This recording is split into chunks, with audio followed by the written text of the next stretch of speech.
গতকাল থেকে আমাদের কার্যক্রম শুরু করেছি। বাংলাদেশ সেনাবাহিনীর সহযোগিতায় আমরা আমাদের থানার কার্যক্রম গতকাল থেকে শুরু করেছি। থানার যে ধোয়া মোছার কাজগুলো আমরা গতকাল করেছি, আজকেও কিছু অংশটা করা হবে।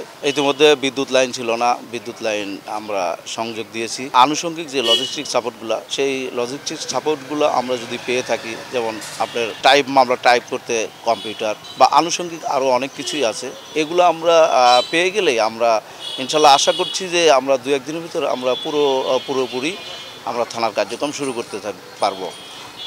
আপনাদের আরেকটু আশ্বস্ত করতে চাই এবং বাংলাদেশের জনগণকে আশ্বস্ত করতে চাই যে বিশেষ করে আপনার রাজশাহী নগরবাসীকে যে বোয়ালিয়া মডেল থানায় ইতিমধ্যে কার্যক্রম শুরু হয়েছে এবং আপনারা আসেন, আপনাদের সমস্যা যেগুলো আছে আমরা শুনব এবং আইনগত সহযোগিতা দেওয়ার চেষ্টা করব। ইতিমধ্যেই আমাদের থানায় কিন্তু একটা মামলা হয়েছে, আপনারা জেনে থাকবেন।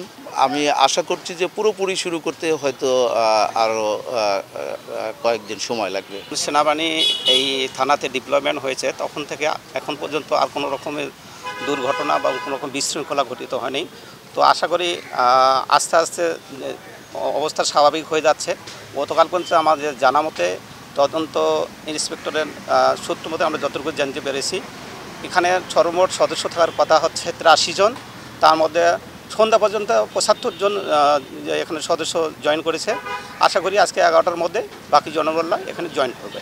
আর সার্বিক শৃঙ্খলা কোনো সমস্যা নেই, এখানে সার্বিক শৃঙ্খলা আগের মতোই স্বাভাবিক রয়ে গেছে।